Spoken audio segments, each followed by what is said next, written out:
So, Dom, thanks for joining us today. Really appreciate you taking some time out to talk with our teams and share a little bit about you, and then we'll get into some nutrition stuff a little bit later too. Um, so why don't you just kind of start by telling us a little bit about your journey from South African junior prominence to University of Arkansas. Yeah, okay. Hey guys, really excited to be talking with you all today.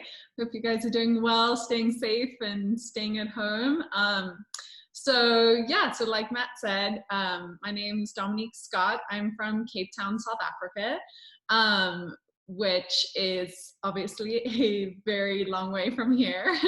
I was born and raised there, and when I graduated high school, I got a scholarship to run and study at the University of Arkansas. Go Hogs.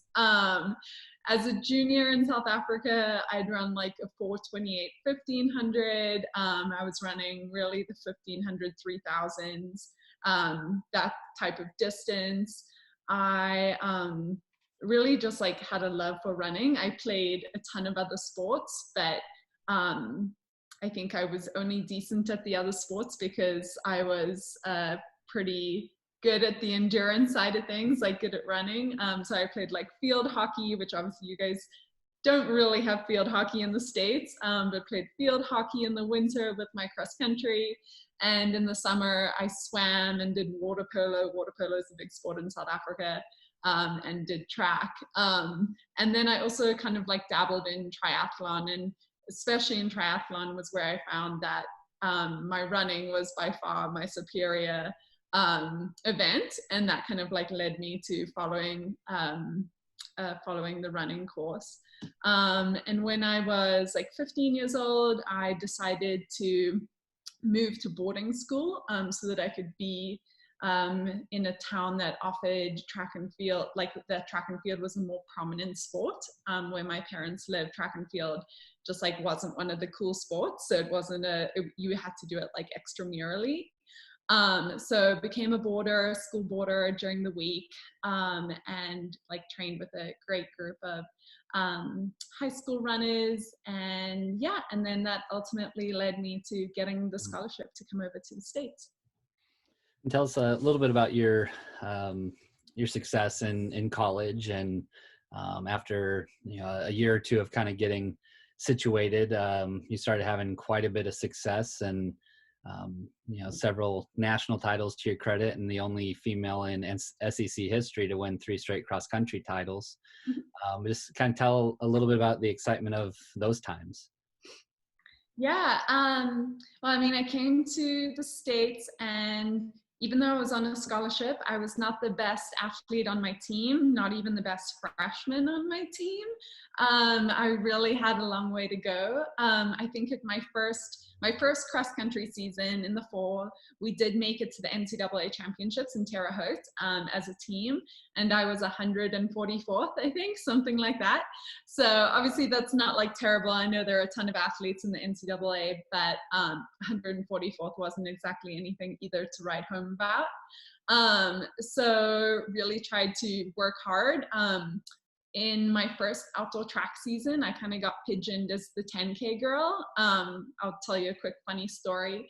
We were on our way to Stanford, the first Stanford meet. The Stanford Invite's always like the first weekend in April, and I had been scheduled to run the 5K, but I didn't have a very quick 5K from the indoor season, and I had never run a 5K in high school. So I was put in a really slow heat, and Coach Harder, the Razorback coach, came up to me on the plane. He'd printed out the heat sheets right before we got on the plane, and he came up to me and he was like, "Hey Dom, you're in a really slow heat. Like, I know you're in better shape than this, but like there's nothing I can do because you don't have a seed time." So he went, sat back down, and came up to me a few hours later and was like, "Hey, what do you think about running the 10K?" Which as a freshman, like my eyes just like got super big, and I responded to him saying, "I didn't bring racing flats. Like there was no way I was going to run a 10K, 25 laps in spikes." And he kind of got mad at me. He was like, "Why didn't you bring flats? You know, blah, blah, blah." And then he was like, okay, no worries, we'll go and buy you a pair of flats. So bought a pair of flats and raced the 10K the next day, like 24 hours later. And it went really well, which was great. Like, obviously it's always fun to run well. But then I remember the next morning we had a team run, and the older girls, like the upperclassmen, were like, we're so glad Coach Harder has found his 10K girl, you know, kind of like tag your it. Like, you know, I don't want to be that girl, that I don't want to be the 10K girl, which at the time I didn't see as like a good thing. I saw it as a bad thing. I was like, no, I don't want to be the 10K girl. And so I tried really hard after that season, my sophomore year, to work on my speed, to work on my turnover. In South Africa, we didn't have the DMR, distance medley relay, and that was something I thought was really cool. So I was like, I'm going to work on my turnover so that I can be on the DMR. That was like really a big motivation for me. And then my sophomore year, I actually got injured. I got a bad IT band injury, and so redshirted my cross country and outdoor season of my sophomore year, and then came back my true junior year, or redshirt sophomore year, like stronger than ever and super motivated because of the injury, and my leg turnover had improved a lot. So I didn't have to run the 10K anymore. I could choose if I wanted to run the 10K. And things kind of like started, you know, going well from there. Won my first SEC title at the SEC cross country championships that year, and kind of gained a lot of confidence from there. And then, you know, the one of the exciting things during your career was helping Arkansas win their first team title. You guys got a couple of those on the track, and the men were very dominant for a lot of years, and so it was kind of cool seeing you be able to get that. And when you transitioned to becoming a pro, we talked the other day about staying in Arkansas for a year or two, but then you really were seeking out kind of that team environment again as a pro, and that kind of led you to Boulder. So just share a little bit about what you've enjoyed about your recent transition to kind of having a team again in the pro world. Yeah, okay. I guess I'll rewind a little bit.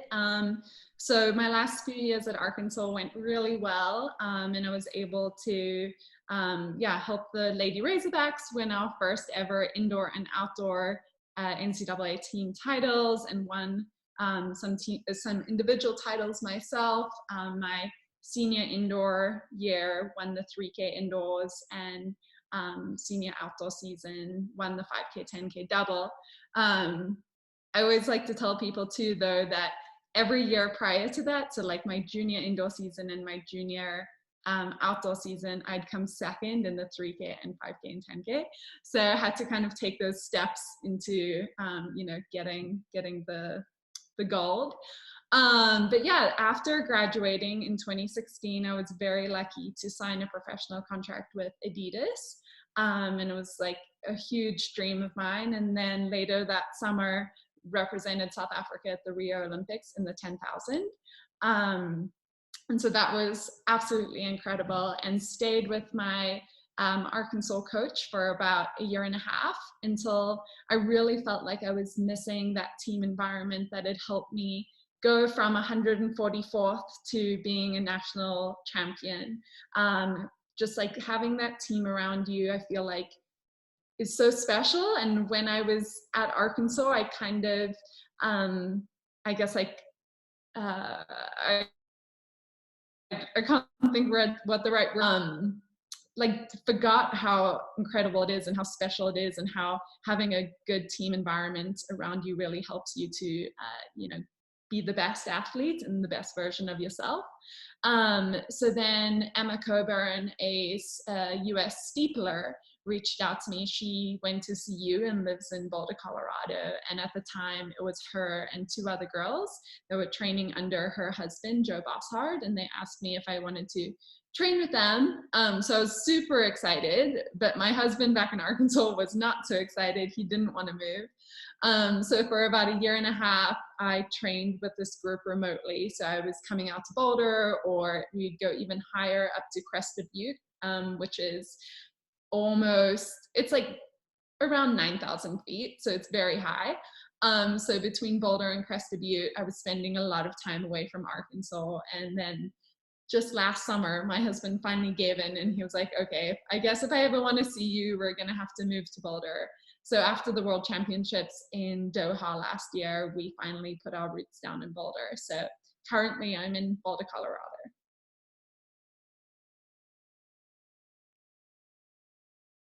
Oh, Matt, I think your mute's on. I can't hear you. Yep. So sorry about that. So you've kind of gone through your your performance journey, and most recently had the chance to compete for South Africa at the Olympics, and I guess not most recently, but 2016 at the most recent Olympics, and then at the most recent World Championships, you made the 5K final. So let's kind of rewind and go through this story again, but from the nutrition standpoint. And the thing that caught my eye was one of your posts about the challenges you'd gone through with nutrition and body image and things like that. So just kind of talk about how where your journey began as a junior. And I think you had mentioned you felt like you got to a point where you were doing everything right, so what else can I do? And so then you look to nutrition, and that's where some challenges began. Yeah, for sure. And then also, I didn't say it, but if any of you guys have questions, like please just interrupt me and ask. Love to interact with you guys. But yeah, so going back, so in high school, I'm a boarder. I'm feeling like, I'm putting like all my eggs into this running basket. I didn't mention that I have some family in the States, in North Carolina. So they had opened my eyes to the opportunity of getting a scholarship to come to the States. So that was like, the goal for me. And that's why I moved to boarding school and decided that, I wanted to become a runner and get a scholarship to the States and, maybe one day even become an Olympian. So started running really well, but my junior year, I felt like Matt said, I was doing everything to, be the best runner I could be. And I was wondering what would be like the next step, like what's something extra that I could do to give me that extra edge on the track. So I decided to see a nutritionist. And unfortunately, like she was a great nutritionist, but unfortunately she had never worked with any track and field athletes before. So she did her research, but it was kind of like based off the extremes, on the extremes. And so we started working together and ultimately just got my like body fat percentage way too low. I was way too skinny and ended up not running well because I was, so weak pretty much, like lost all my muscle. And ended up becoming anemic, which is a lack of iron. So I was like very fatigued, couldn't finish workouts, was not running PBs. And I can't remember exactly how long I worked with this nutritionist, but it was most probably a year. And after a year, decided like probably halfway through my senior year, decided, I'd done enough, I'd learned enough from this nutritionist, I wasn't running well, so stopped working with her. But the problem was my metabolism had then slowed down so much from like eating so little during that year that now anything that I gave myself, like my body was just holding on to, right? Like hope, like thinking this is the last meal it's gonna be given. So ended up putting on a lot of weight and like becoming pretty much like bloated, was not the same like person I had been before. And so I really learned the hard way that dieting and like kind of messing with your eating, just like is really bad, but it doesn't only affect you in the moment, like there are lingering side effects that lasted with me for about 2.5 years. Luckily, when I got to Arkansas, I had a great team around me. There wasn't really any pressure on me excelling those first 2 years, kind of given like a little grace period. So, was able to kind of like work through those 2 years of having a very slow metabolism. And when I needed to be running well, my metabolism seemed to have normalized and, wasn't holding on to every little bit of calories that I was giving it. And then, but like the other effects that I guess more on like the mental side from working with that nutritionist was I was honestly like didn't have a great relationship with food. And I was like scared of the scale. So anytime I got a physical done at Arkansas or like saw the doctor and had to step on the scale for whatever reason it was, I would close my eyes and ask not to be told the number because I just didn't want to know. Luckily, I had like a great boyfriend who's now my husband, and he would remind me to eat a burger, Domino's pizza was my favorite. So I was still like eating very well, and which, helped me to run well, but there was definitely still like this like deep hidden, like just like bad relationship with eating and nutrition and get the number on the scale. And it actually wasn't until this past year, December, so like 10 years. This year is my 10-year high school reunion. So like almost 10 years later, I decided that I needed to like address this, and I started working with a registered dietitian. And the difference, I didn't know this, but I guess there's a big difference between a nutritionist and a registered dietitian. So a nutritionist, pretty much anyone can call themselves a nutritionist. Like I could start an Instagram account and call myself a nutritionist because like I'm an athlete and like I know what's healthy, like fruit and vegetables is good for you, that type of thing. But registered dietitian, like they actually have to do years of practical, and it's like a lot more complicated of a course, like a lot more goes into it. So anyways, I started working with a registered dietitian. Her name is Maddie Elm. She's out here in Boulder, and her account is, for her business, called Fueling Forwards. And it's been really great working with her. But we found another side effect of this stupid 1-year period where I totally messed with my body and my eating. And that was that I had a very unhealthy gut. So it meant that even if I was eating a very clean diet and eating, everything that I'm meant to be eating, which pretty much I have been doing for the past 5 years, because I'd messed up my gut so much, it now wasn't absorbing everything that I was giving it. So like I could be giving it, all the nutrients it needed, but it wasn't absorbing those nutrients. So through a process called the FODMAP diet, we were able to eliminate a lot of things that causes irritation in the gut and then slowly reintroduce them. So pretty much like setting my stomach to neutral for a period of 10 weeks and then reintroducing foods. And it wasn't fun, like for 10 weeks over Christmas and New Year's, like I wasn't eating like so many things. And they're really random things that are just known to irritate one's stomach.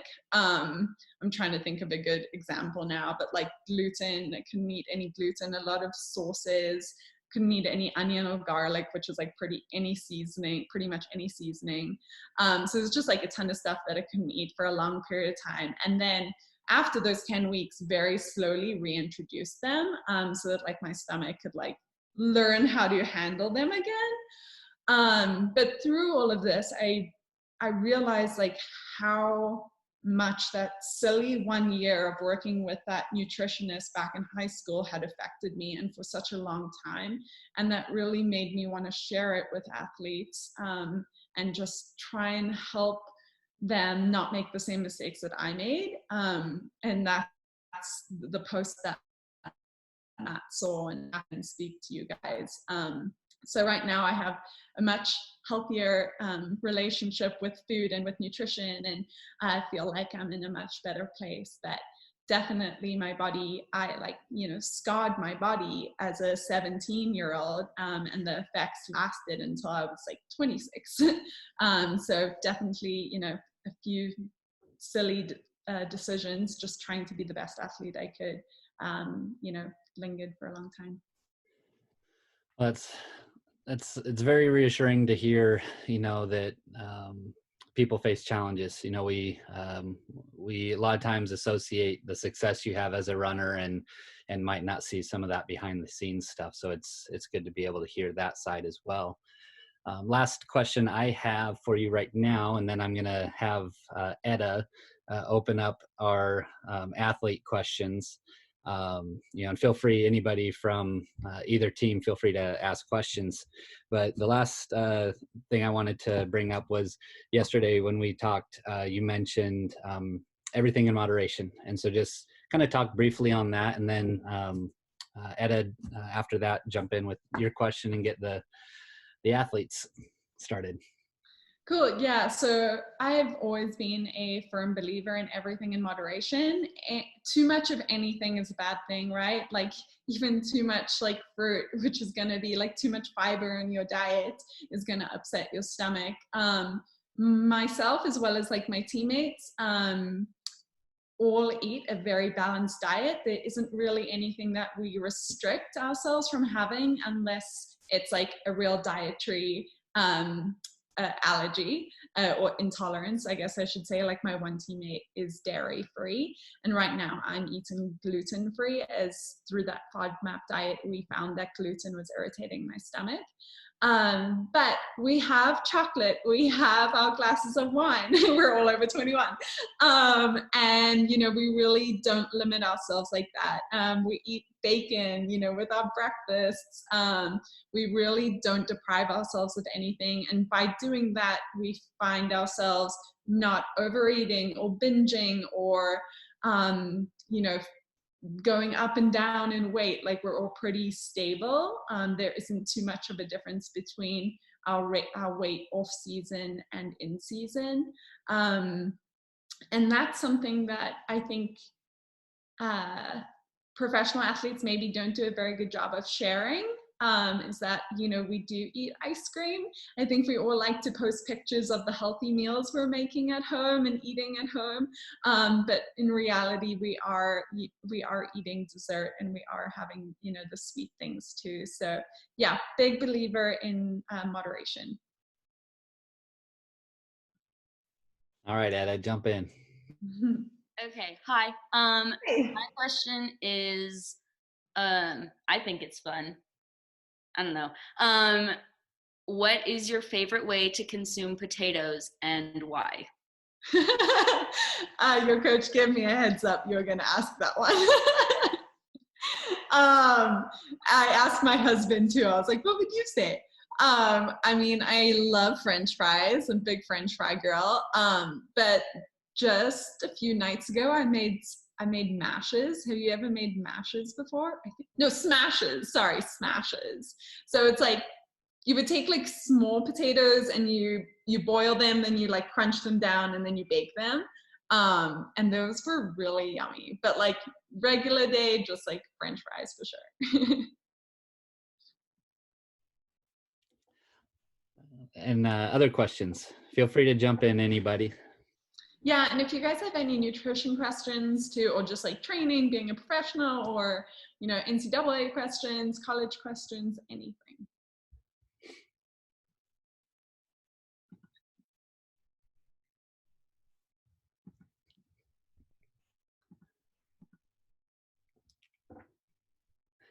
All right, the questionless crew today. I actually had one question.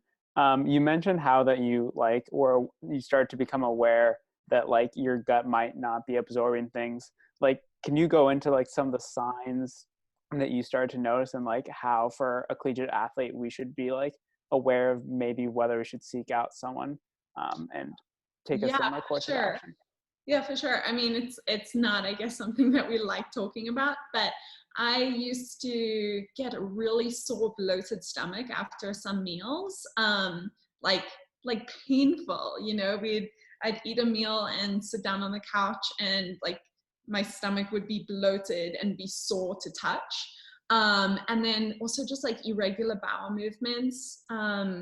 Like I always thought my husband was just like perfect because, sorry, it's not great. Like talking, but like he would poop twice a day, and like I wasn't like that, you know. He would be pooping at regular times, and I thought it was just him, you know. And then I learned, like, no, like I'm the one with the problem.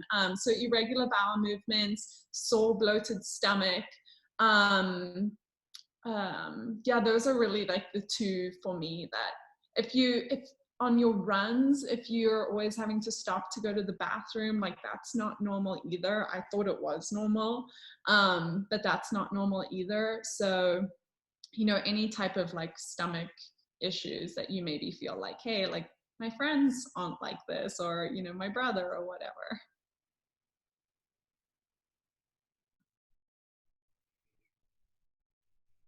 Other But questions, don't be yeah, shy. any other questions, just jump in. Also, if you haven't like done any crazy diets, like hopefully you don't have this problem. But anytime you kind of like mess around with food, if you like go vegan, or, you know, try like a low carb diet or something, like you're not just like cutting something out, like you're affecting like the inside of your stomach and your gut as well. So yeah, anytime you do something like that, I would always recommend like doing it with expert advice, you know, with working with a registered dietitian or your coach or someone that knows what they're doing, and not just trying it because it's a fad or because you saw someone on Instagram doing it. A lot of times the Instagram people on Instagram influencers or whoever you're seeing aren't even doing it themselves. They've just been paid to post about it, you know, so they may not truly be a vegan themselves, but they're getting paid to act like a vegan or whatever. So that's always something to remember. I have a question. Yeah. During this time when we're all social distance and stuff, are you working out alone, or are you still working out with your group of girls, or is it different? Yeah, that's a good question. Unfortunately, we're working out by ourselves. So there, I think about like 6 or 7 girls on the team right now. We have Emma Coburn, Aisha Prout-Lear, Corey McGee, Laura Thweet, Maddie Elm. I feel like I'm forgetting someone, and myself. Maybe it's 6 girls, and then we have about 3 boys. And unfortunately, at the moment, we're all working out by ourselves.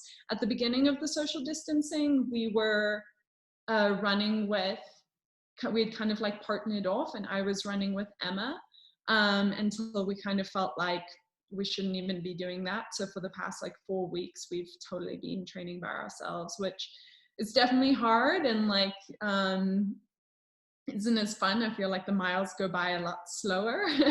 I've been listening to a lot of podcasts on my runs, but also just like having the Olympics be postponed, and also knowing that if we do race this summer, that our times aren't even going to count as qualifiers. It's kind of made us step off the gas a little bit in terms of training. So we aren't training too hard right now. It's a lot of kind of like the summer work that you'd be doing before your fall cross country season. So just a lot of mileage and a lot of like low intensity workouts.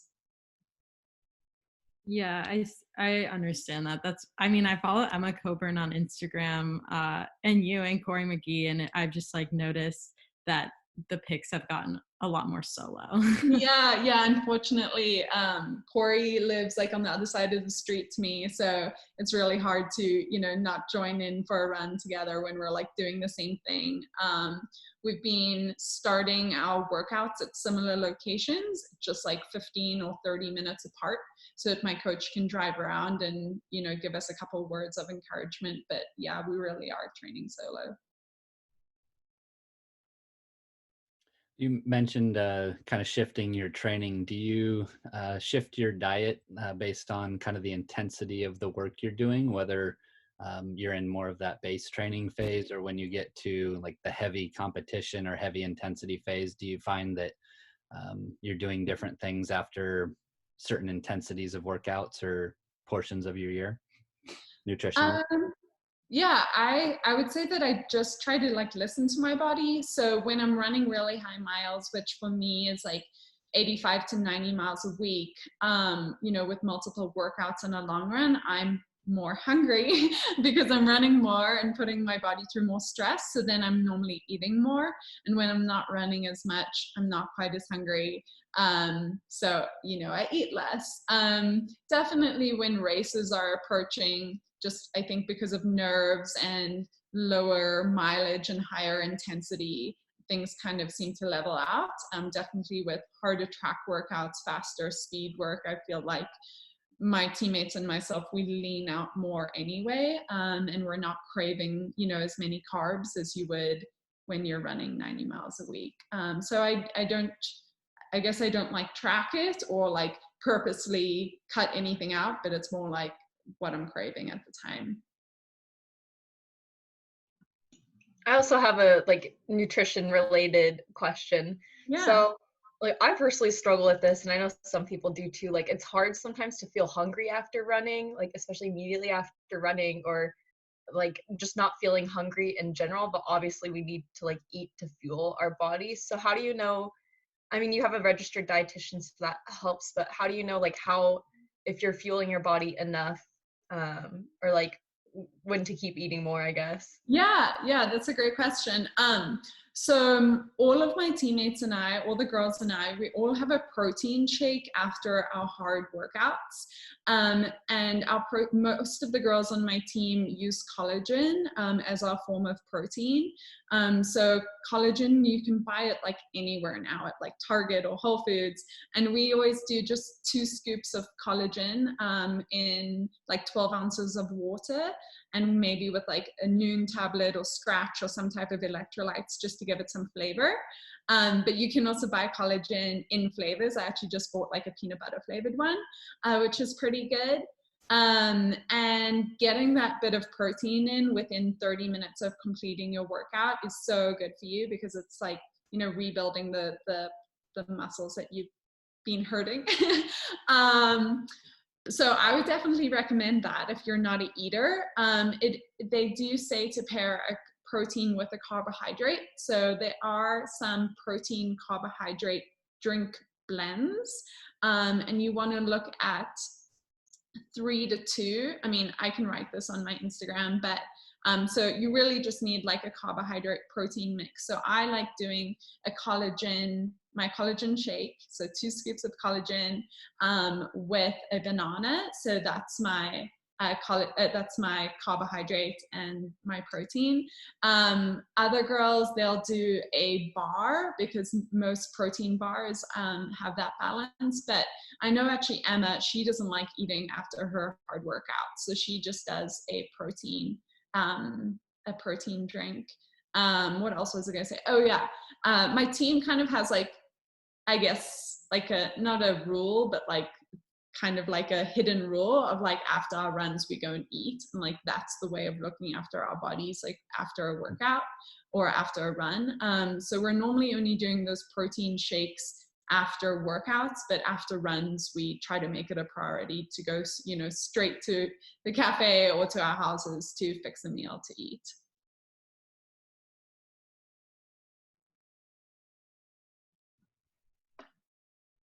Do you eat before morning runs, or you know, like a long run if that happens in the morning?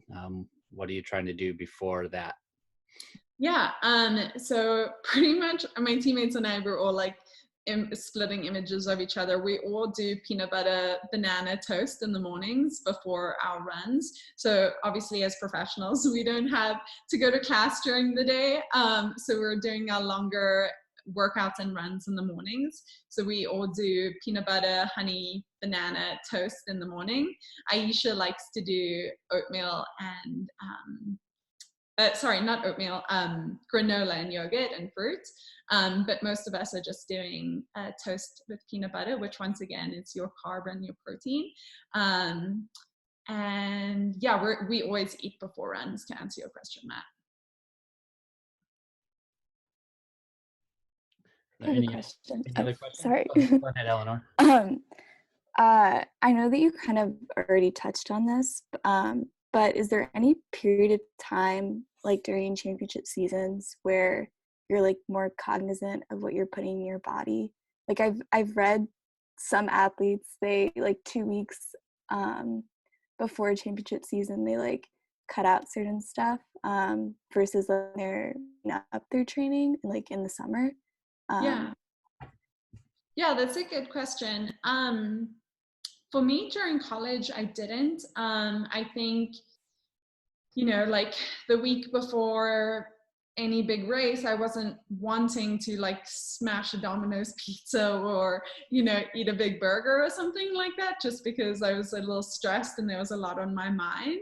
But I don't think I didn't plan to like cut those things out. It was more like, you know, I knew what was good for my body. And I knew, you know, what my body needed to be feeling at its best in a few days. As a professional athlete, when I started training with Emma and Aisha, they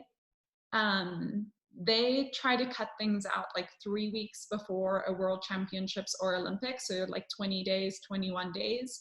And when I say things, it's really alcohol and our dessert at night.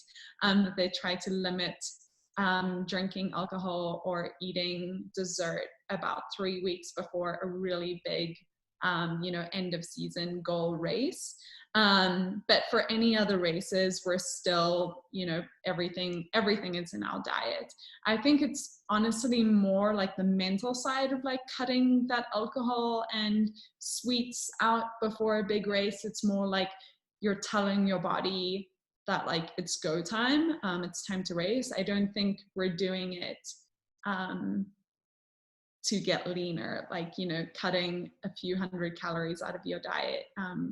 You know, it isn't so that we get lean in 3 weeks. It's more of like, okay, like we've done all the homework, like, you know, now we're going to get our mind and body ready. But also, last comment on that is that some of my best races have been after like an abnormal dinner the night before. Like for instance, in 2017, I ran the New York Fifth Avenue Mile before. I'm not sure if you guys have watched that, but it's a really cool race. We just run straight down Fifth Avenue, like no turns, like, you know, it's just like pedal to the metal. And I ran really well. I think I came sixth and ran a 4:19 mile. And the night before, my husband and I, it was like the last race of the season. We went out, we got pizza, had a glass of wine, you know, and the next day ran a 4:19 mile. So, you know, having said all of that, I think it's really just making sure you feel confident with, you know, what you're doing. And, you know, if having a piece of chocolate or a little bit of dessert the night before a race actually makes you feel a little bit more relaxed and allows you to sleep better, then, you know, maybe that's not the worst thing in the world. You know, once again, everything in moderation. Thank you. Yeah. I had a question pop up from Andrea. She said, do you have any quick and healthy meal suggestions for busy students? Yeah, of course. So I actually shared on my Instagram, I think like last week or 2 weeks ago, one of my favorite go-to snacks, which is oat balls. I'm not sure if any of you guys like make any protein balls, but I really like making them and having them in my fridge because it's a really healthy but yummy snack that kind of leaves you feeling full.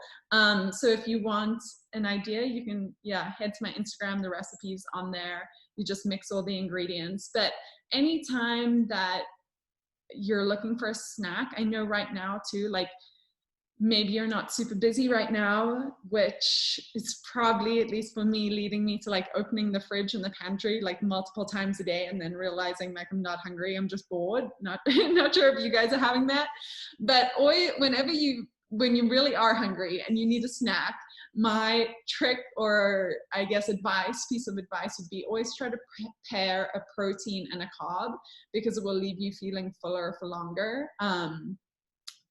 So whether that be an apple with some peanut butter on it, or an apple and cheese stick, or yogurt and some fruit, or, you know, one of these like protein bowls. Mine are made with like oats and peanut butter. You could use any nut or seed butter.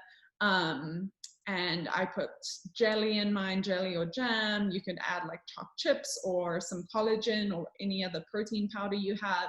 But anytime you're pairing, or I guess anytime you're grabbing a snack, try and pair a protein and a carb. As you were in college, did you have any troubles, whether it was getting what you needed out of the dining hall, or if you had your own apartment, trying to cook what you wanted?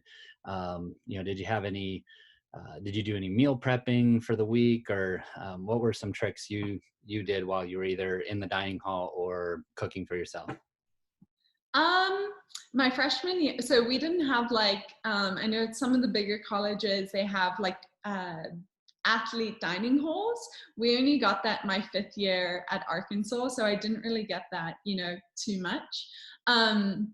But my freshman year, I definitely struggled with the cafeteria, especially being from South Africa. I mean, I shouldn't play that card, but everything seemed new to me. Like there was so many things I hadn't tried before and I wanted to try them all.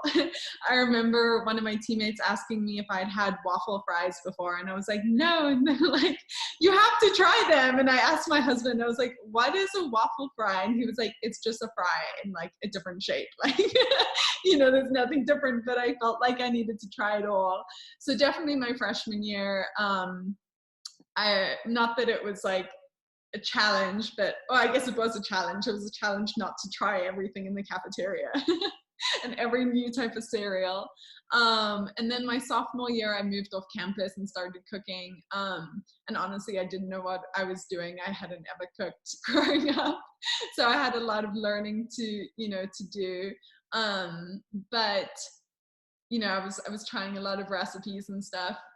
But in college, my 5 years in college, I definitely feel like I probably could have eaten even more than I was. Like we're so busy as student athletes, that it was just eating whatever would allow me to feel full and feel strong for my next workout, have enough energy for my next workout, and keep my stomach happy and under control for my runs. But yeah, I don't really have any tricks or tips. I didn't do any meal prepping in college. That would have been really smart. I did eat pretty much the same thing every day, just like to make it, not dinners, but breakfast, lunch and snacks, just to make it easy. And I knew what was going to work with my stomach for my runs and my workouts. But yeah, so I guess my only piece of advice there would then be, stick with what you know. Yeah, don't make life too complicated. Are there any other final questions we want to ask Dom while we have her? Yeah. So for could you explain maybe your recovery routines after workouts versus easy runs? Like whether, I don't know, you get in the pool, roll out, whatever. Yeah, for sure.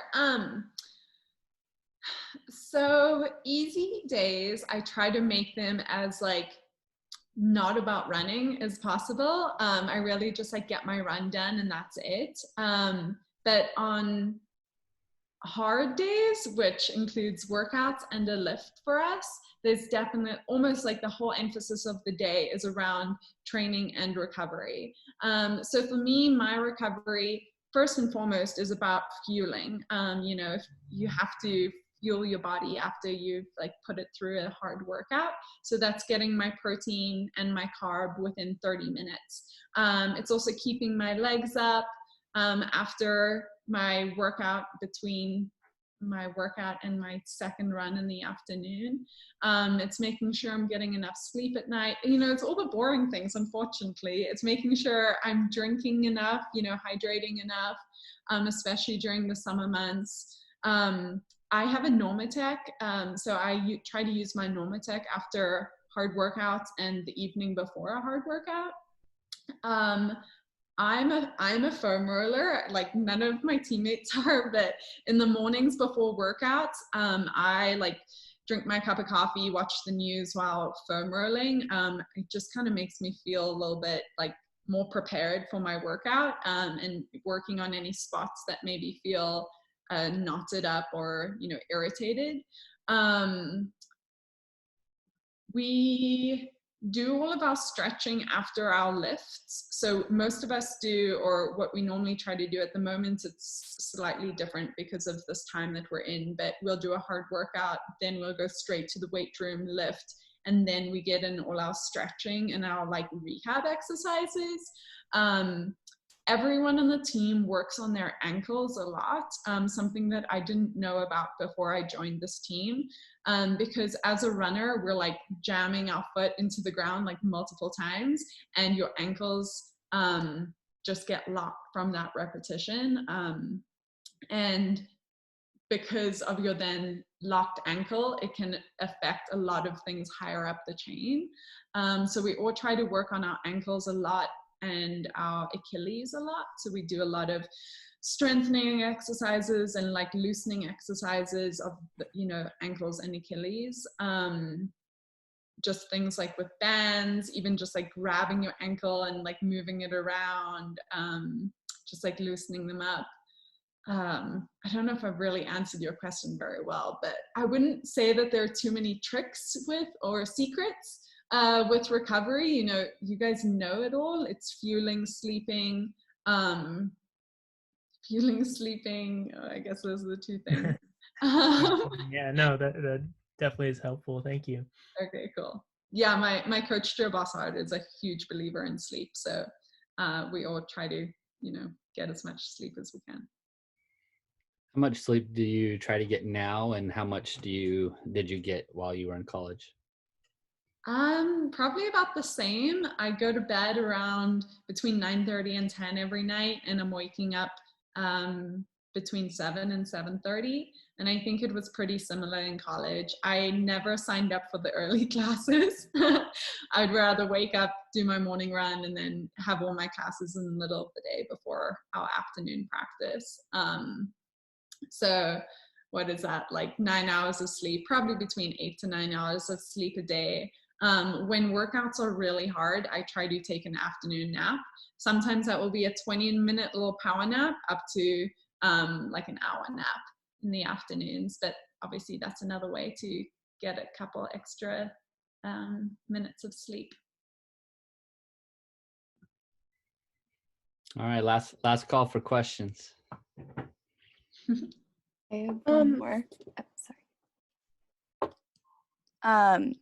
This is kind of more general, but do you have any strategies that you use to help keep like the sport and everything in perspective? Oh my gosh, that is such a good question. Because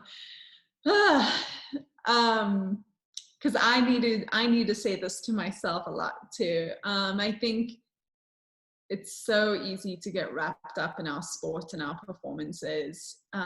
Something I used to tell myself in college a lot, especially when I was the athlete that was expected to win a lot of the races, was that it was just another race. You know, by telling myself that it's just another race, I was reminding myself that, one, I've run a lot of races up to that point, and that there are going to be a lot of races after that point.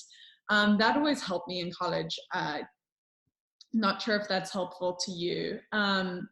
But in the pro world, I've been struggling with that even more because I'm not quite on that top level where I had got in college. You know, it kind of felt like I'd been the big fish in, well, you know, that metaphor, like, you know, I was the top NCAA runner and then had to come to the pro world and kind of like had to work my way back up the ladder. And now I'm standing on the start line with the best athletes in the world, you know, trying to make a name for myself. And it's definitely intimidating. I wouldn't say that I have it all together. But even, I think this time that we're in right now, you know, in this pandemic, has reminded me a lot of that it's just sport. You know, it's not going to be the first thing to open up again when things start to open up. And I hope that that's kind of a mental outlook that I will take to my races and to my season next year, finding myself that, you know, sport is entertainment. It's a luxury. It's something that we get to do for fun. And it's something that we've, running is something that we've all been gifted with. And, just to use it to enjoy it, I guess. And that it's, not the end of the world, but it's easier said than done for sure. Like I said, I still struggle with it because we do put so much work into it. So I think it would be, it'd be weird if we didn't care that much about it, because we put a lot of hours and a lot of effort into it. And I've had a lot of bad races in the past 2 years, and it's left me, really upset and wondering why I do it and why I make myself so vulnerable standing on that start line on live TV with the whole world tuning in. But at the end of the day, it's, it's just a sport, and it's something that we're being blessed with the opportunity to do. So that's what I try to remind myself. Thank you. I think someone else was trying to jump in as well with a question at the same time. Did that question want to get asked?